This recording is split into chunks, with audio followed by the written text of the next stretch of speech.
मणिपुर में वृद्ध नामक एक शिल्पी रहता था। जैसा नाम है वैसा ही वो 80 वर्ष का था। पत्नी और पोते के साथ वो एक झोंपड़ी में रहा करता था। वृद्ध के पोते का नाम धर्म था। वो 8 साल का था। बचपन में ही उसके माता पिता गुजर गए। तब से दादा दादी ही उसके माता पिता बने। धर्म दुबला और कमजोर था, साथ ही बच्चों के साथ वो खेलता नहीं था। हमेशा दादा के साथ ही रहता था। दादा के साथ पहाड़ों पर घूमता था। शिल्प बनाने के लिए दादा जब पत्थरों को साफ कर उन्हें टुकड़े टुकड़े करता रहता था, तब वही कहीं आसपास घूमता रहता था। छेनी और हथौड़ा लेकर छोटी छोटी गुड़ियां तराशता रहता था। धर्म मिट्टी से भी गुड़ियां बनाता था। उन गुड़ियों को दादा को दिखाकर पूछता था कि कैसी है। बढ़िया है कहते हुए बेहद खुश होकर दादा गाल चूम लेता तो छेह छेह गीला है कहकर पूछ लेता था। कभी न कभी मेरा पोता बहुत बड़ा शिल्पकार बनेगा, महाराज बनेगा, वृद्ध कहा करते थे। उसकी पत्नी वैसी बातों को सुनकर आश्चर्यचकित होती थी और यूं पूछती था, बड़ा शिल्पकार बनेगा कह रहे हो? ठीक ही है, जाति के पेशे होने से बनेगा तो बनेगा, यह कोई आश्चर्य की बात नहीं। लेकिन बताओ, महाराज कैसे बनेगा? समय साथ देने से बनेगा, वृद्ध कहा करता था। तब भी यह महाराज मेरे गोद में ही लेटेगा कहकर दादी दूर पर लेटे हुए धर्म को पास में लेकर हंसती थी। उसे सुलाने के लिए गीत गाती थी, कहानियां सुनाती थी। धर्म कहानियां सुनते समय कई सुंदर दृश्यों की कल्पना करता था। उन दृश्यों को शिल्पों के रूप में तराशना चाहता था। वो सुबह दादा के साथ पहाड़ों पर पहुंचता था और उसी काम पर लग जाता था। क्षण मात्र के लिए भी विश्राम नहीं लेता था। झटपट गुड़ियों को तराशकर दादा को दिखाता था। वे शाबाश बोलते थे। भुवनेश मणिपुरम का शासक राजा था। उसे इकलौती बेटी थी। उस लड़की का नाम बुद्धि था। वो 6 साल की लड़की थी। राजा हर साल बुद्धि के जन्मदिन के संदर्भ में दावत देता था। पिछले 5 सालों से बड़े पैमाने पर प्रीतभोज चल रहा था। उस प्रीतभोज के लिए मंत्री एवं सामंत राजाओं को न्योता देकर आनंदित होना राजा की आदत थी। इस बार भी राजा ने प्रीतिभोज का आयोजन किया। बुद्धि के जन्मदिन को वो त्योहार जैसा मना रहा था। रसोइयों को सहयोग देने के लिए पिछले 5 सालों से वृद्ध भी राजभवन हो आ रहे थे। वृद्ध ने मात्र शिल्पी के रूप में ही नहीं, रसोइया के रूप में भी नाम कमाया था। थोड़ा बहुत कमाने के लिए रसोई का काम भी अपना रहा था। शरीर सहयोग न देने पर भी पत्नी और पोते के पोषण के लिए प्रयास कर रहा था। पोते के साथ वृद्ध राजभवन में पहुंचा था। छोकरा धर्म रसोई में सहयोग तो नहीं दे सकता, लेकिन थाली साफ करना, बर्तन मांजना, काटे गई सब्जियों को रसोइया को देना, पकाए गए पकवानों को ढंग से मेज पर रखना आदि छोटे मोटे काम करेगा। थोड़ी सी सहायता मिलेगी, इसी उद्देश्य से वृद्ध भी उसे साथ में ले आते थे। धर्म ढंग से काम करता था। खाना पकाया गया। चौपाल की मेज पर धर्म थालियां ढंग से रख रहा था।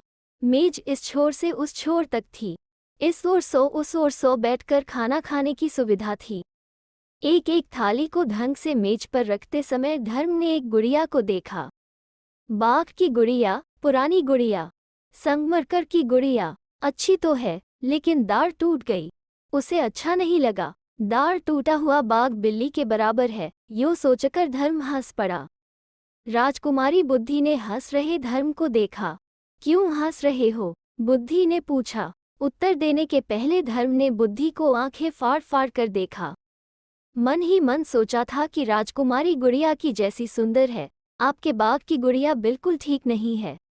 धर्म ने कहा, अच्छी नहीं है तो यहाँ क्यों? निकाल कर फेंक देंगे। बुद्धि ने कहा। मेज पर की गुड़िया को खींचने का प्रयास किया। वृद्ध ने उसे देखा। उसे मना करते हुए वृद्ध दौड़ते हुए वहां पहुंच गया। सबके मनाने पर भी बुद्धि नहीं मानी। एक ओर बुद्धि उस गुड़िया को नीचे खींचने का प्रयास कर रही है, तो दूसरी ओर धर्म उस गुड़िया को मजबूत रूप से पकड़ने का प्रयास कर रहा था ताकि वो गुड़िया नीचे न गिरे। उसकी पकड़ ढीली हो गई। बुद्धि का बल अधिक था। गुड़िया नीचे गिर गई, टुकड़े टुकड़े हो गई। टूटी हुई गुड़िया को देखकर वृद्ध परेशान हुआ। गुड़िया टूटने का कारण राजकुमारी है, यूं कहने से राजा नहीं मानेगा, अपनी बेटी को दंड नहीं देगा। वृद्धा ने सोचा कि सामने दिखाई देने वाला पोता और मुझे ही दंडित करेगा, धर्म रोते हुए दादा को देखकर दुखित हुआ। क्यों रो रहे हो दादा? बाग से बढ़िया गुड़िया को तराश कर यहाँ रखेंगे। वृद्ध ने कहा। तत्काल कौन तराशेगा? बुद्धि ने पूछा। मैं तराशूंगा, धर्म ने कहा। तब मेरे चित्र को तराशना, राजकुमारी ने अनुरोध किया। चलो, धर्म ने कहा। राजकुमारी का हाथ पकड़ा। दादा ने मना किया। नहीं बेटा, नहीं, राजा के देखने पर गड़बड़ हो जाएगी। यो दादा के कितना मनाने पर भी माना नहीं। वो रसोई घर के पीछे बुद्धि को ले गया।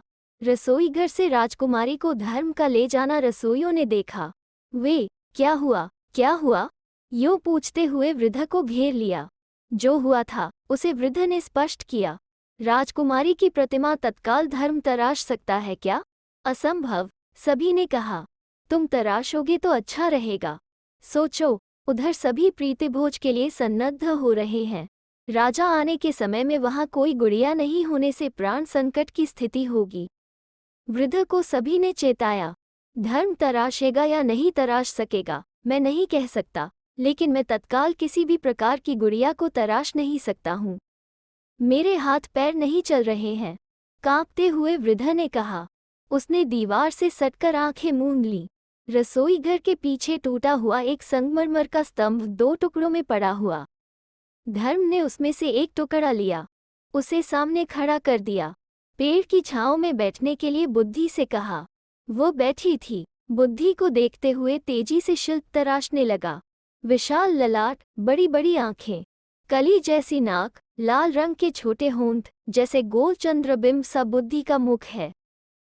ठीक वैसे ही मुख को धर्म तराशते समय वृद्ध सहित सभी रसोइये एकटक देखने लगे।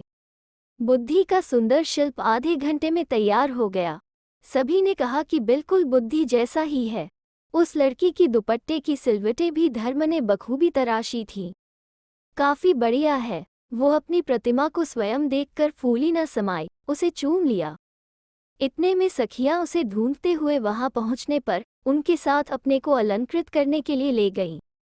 चौखटे की मेज पर पहले जो प्रतिमा थी वहीं पर सावधानी से बुद्धि की प्रतिमा रखी गई।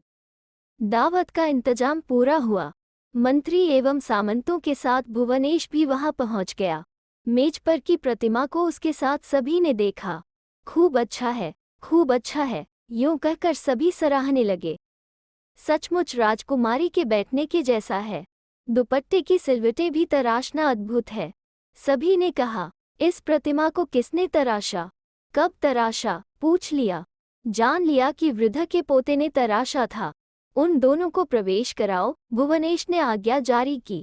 धर्म कांप रहे दादा के साथ राजा के पास पहुंच गया। तुम्हारा नाम? राजा ने पूछा। धर्म, तुम ही हो जिसने इस प्रतिमा को तराशा? जी महाराज। इतने छुटपन में ही तुम इतनी महान विद्या को सीख गए। आपके गुरु कौन हैं? भुवनेश ने पूछा। यही हैं मेरे दादा। अपने दादा के पास ही प्रतिमाओं को कैसे तराशना है सीख लिया। मुझसे भी बढ़कर मेरे दादा और अच्छी तरह प्रतिमाओं को तराशते हैं महाराज। धर्म ने कहा। नहीं, धर्म ही अच्छी तरह तराशता है। पिता के पास आकर हाथ पकड़कर खड़ी हुई बुद्धि ने कहा और धर्म को देखकर हंसी। जन्मदिन के संदर्भ में राजकुमारी को अद्भुत उपहार दिया। क्या तुम जानते हो इसके प्रतिफल में मैं तुम्हें क्या उपहार देने जा रहा हूँ? भुवनेश ने पूछा। सभी उत्कंठा से देख रहे थे कि महाराज क्या देने जा रहे हैं।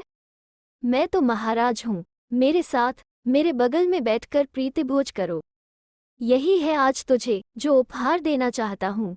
बढ़िया उपहार है, भूल न सकने वाला उपहार। यूं कहते हुए मंत्री एवं सामंत लोग तालियां बजाने लगे। प्रीतिभोज करने के लिए सभी मेज के चारों ओर बैठे थे। इस तरफ धर्म, उस तरफ बुद्धि, बीच में महाराज। तीनों सुंदर दिखे थे। सुंदर दृश्य था। वृद्ध ने ही पूछ पूछ कर उन्हें परोसा। खुशी के मारे आंसू उमड़ आए। सोचा था कि मेरा पोता राजा के बराबर। दिन बीत गए। 10 वर्ष के बाद धर्म सुंदर युवक बन गया। राजकुमारी बुद्धि अत्यंत सुंदरी हो गई। दोनों ने बचपन के स्नेह को प्रेम में बदला। शादी कर ली। कुछ ही दिनों में धर्म युवराज बन गया। मैंने कहा था न, भाग्य चमके तो मेरा पोता राजा बनेगा। हुआ है या नहीं? ऐसा कोई दिन नहीं था वृद्ध ने पत्नी से यूं नहीं पूछा। हाँ, बन तो गया, लग रहा था कि तुम्हारी ही नज़र लगेगी। यूं कहकर ऐसा कोई दिन नहीं बचा धर्म की दादी ने नज़र नहीं उतारी। दिन फूल जैसे विकसित होकर पूर्णिमा जैसे गुजर रहे हैं। उनका जीवन दिन दुगुना रात चौगुन के जैसा है। तो दोस्तों, कैसी लगी आज की लोककथा? अगर अच्छी लगी तो लाइक और शेयर करें और चैनल को सब्सक्राइब करना ना भूलें। फिर मिलते हैं एक नई लोककथा पर।